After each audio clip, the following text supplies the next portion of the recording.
고작 날 욕하거나 저런이나 하지 날 부러워하지 행복하자면서 돈이 다가 아니란 말 이건 다 거짓말인 거 아시죠?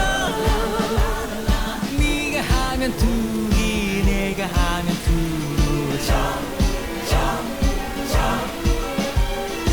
네가 하면 사기 내가 하면 사랑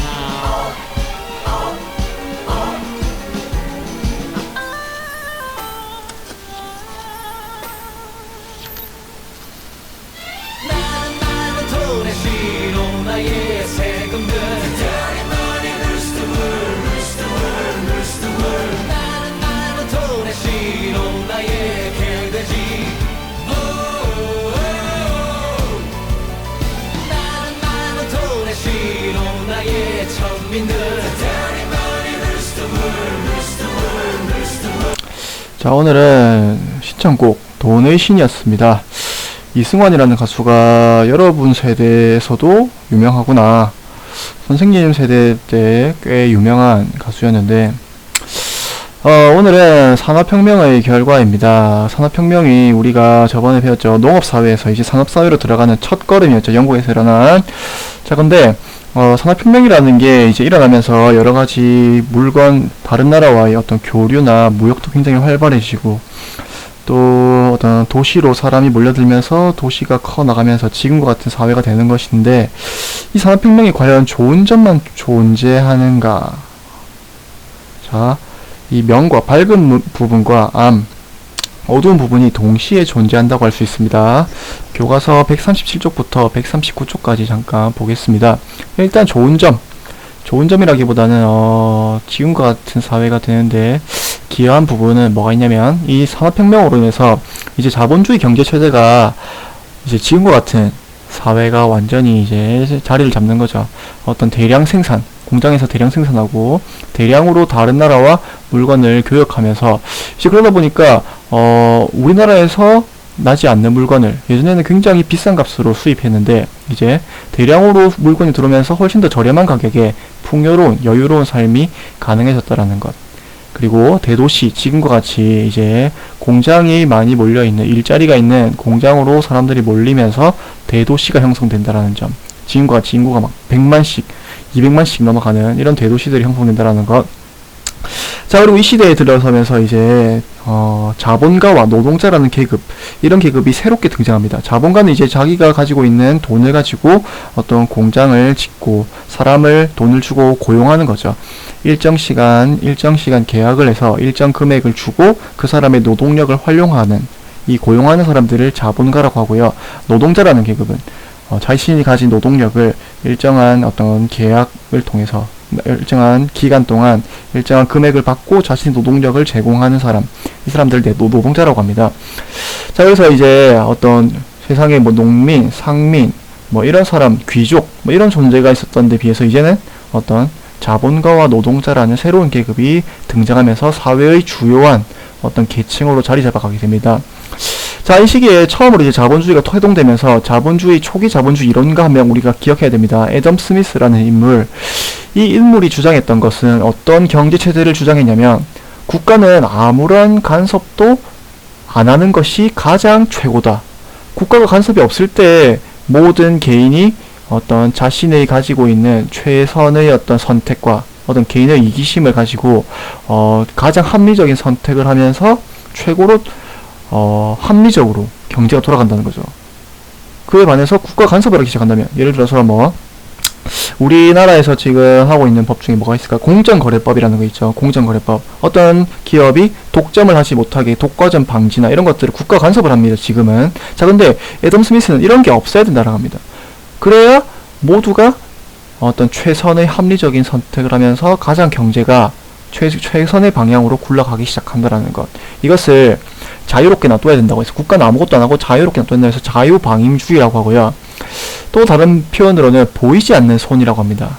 이게 무슨 말이냐면 국가가 아무런 간섭을 안 해도 이 경제는 보이지 않는 손이 알아서 최고로 잘 돌아가도록 한다는 겁니다. 그래서 이 애덤 스미스의 표현, 이 보이지 않는 손이라는 것 굉장히 유명한 표현입니다. 보이지 않는 손. 그래서 손이 없는 게 아니라 애덤 스미스가 손이 없다, 투명이다 이런 게 아니라 이 국가가 개입을 안 하더라도 보이지 않는 어떤 힘이, 보이지 않는 손이 경제를 최선을 통해서 최선의 방식으로 굴러가게 만든다라는 것을 뜻하는 것이라고 여러분 이해하면 됩니다. 자, 그러면 이제 지금과 같이 이제 산업혁명이 지금 같은 사회를 만들어가는데 일조를 했는데,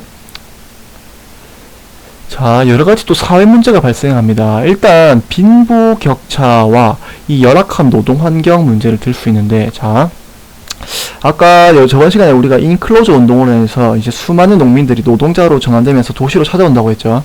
자, 이렇게 수많은 노동자가 동시에 발생하면 나타나는 문제점이 뭐냐면, 우리가 만약 사장님이다 생각해보자.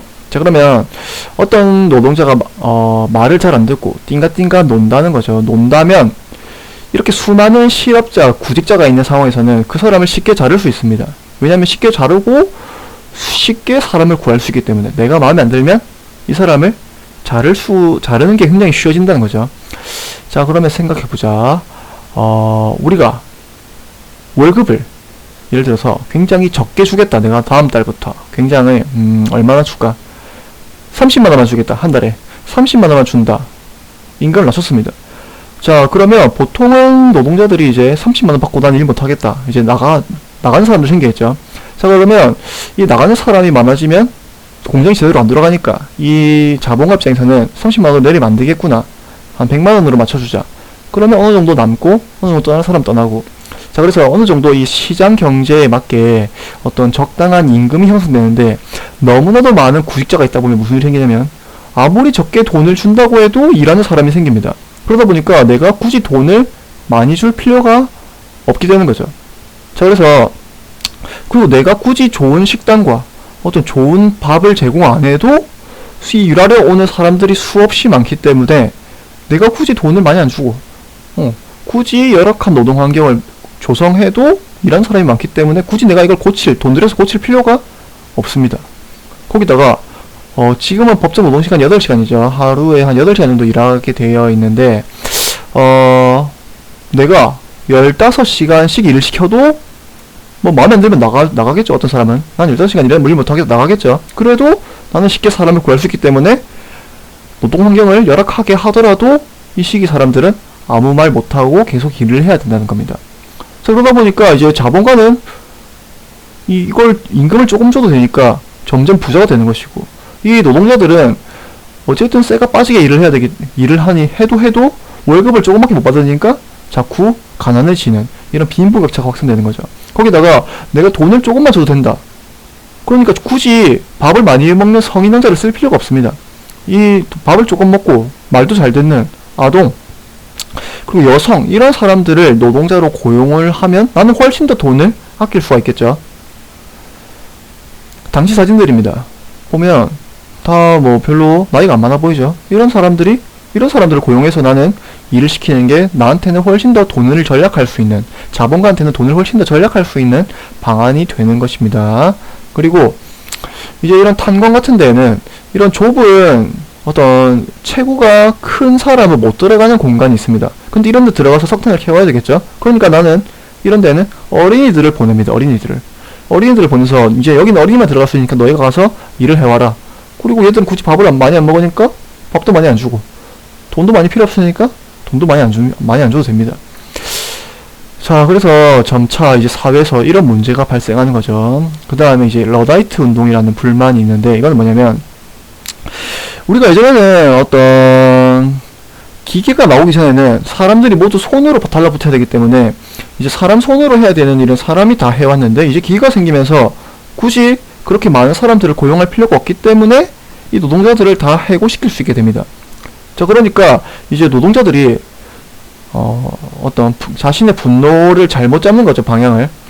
저 기계가 없었더라면 내가 일자리를 잃지 않았을 텐데, 기계를 파괴하자는 운동입니다. 자, 달려들어서 기계를 부수고, 이걸 부숴야 내가 다시 예전처럼 일할 수 있다 라고 하면서 이제 이것을 러다이트 운동이라고 부릅니다. 자, 그러면 이렇게 노동자들이 열악한 환경을 어떻게 뒤집었느냐. 자, 노동자들이 힘을 합쳐서 노동조합, 지금은 우리가 신문에 노조라는 말로 많이 나오죠. 노동조합을 결성합니다. 결성하고 우리의 어떤 환경문적 문제, 어떤 임금을 적당히 그래도 인간다운 삶을 할 수 있도록 맞춰주고 이 열악한 노동 환경을 고쳐달라. 그렇지 않으면 우리가 다 같이 단결해서 일을 하지 않겠다. 파업을 하는 겁니다. 파업을. 그럼 파업을 하면 이 자본가 입장에서는 갑자기 모든 노동자를 단결해서 일을 하지 않는다. 그러면 이 많은 사람들을 동시에 다시 고용해서 일을 가르치게는 손해보다 이 사람들의 조건을 그래도 어느 정도 타협해서 들어주는 것이 더 이득이 될 수도 있겠죠. 그러다 보니까 이 노동조합을 결성하면서 이 사람들이 어떤 처우가 조금씩 개선됩니다. 거기다가 마르크스란 사람 굉장히 유명하죠. 거의 20세기를 어떤 전 세계를 반토막낸 어떤 엄청난 영향력을 행사한 인물입니다. 마르크스의 사회주의 사상. 이 사회주의 사상 어떤 사상이냐면 노동자들이 단결해서 세상을 뒤집어 엎는 혁명을 일으켜야 된다. 공산주의 혁명을 일으켜야 된다라는 것을 주장했던 사람이 마르크스고, 자 그래서 이 자본주의를 비판하면서 새롭게 사회주의라는 사상이 등장하게 되었다라는 점. 그래서 이런 문제를 통해 이런 어떤 것들을 통해서 우리가 이 열악한 어떤 노동자들의 환경을 개선해 나갈 수 있었다라는 점. 그래서 지금 여러분이 우리 사회를 보면 여전히 노동 환경이 그렇게 우리나라가 좋은 편은 아닙니다. 예를 들어서 뭐 상사의 눈치를 보면서 퇴근해야 된다라거나 아니면 어떤 법적으로 정해져 있는 주의 어떤 일주 노동 시간도 우리나라가 다른 나라에 비해서 굉장히 많은 축입니다. 여전히. 그렇지만 이것도 엄청 예전에 비해서는 개선이 많이 되었고, 이 노동조합이라는 것을 통해서 어떤 지금도 매년 우리 사회에서 많은 기업에서 이런 것들을 통해서 자신들의 환경을 개선하려고 하고 있고, 또 뭐 여러가지 신문에서는 이제 그런 노동조합의 어떤 처우 개선 문제를 비판하기도 하죠. 왜냐하면 너무 무리한 요구다. 이런 요구를 하면 기업이 힘들어진다. 이런 문제는 여러분이 앞으로 사회를 살면서 신문을 보면서 많이 관심을 가져야 될 문제가 아닌가.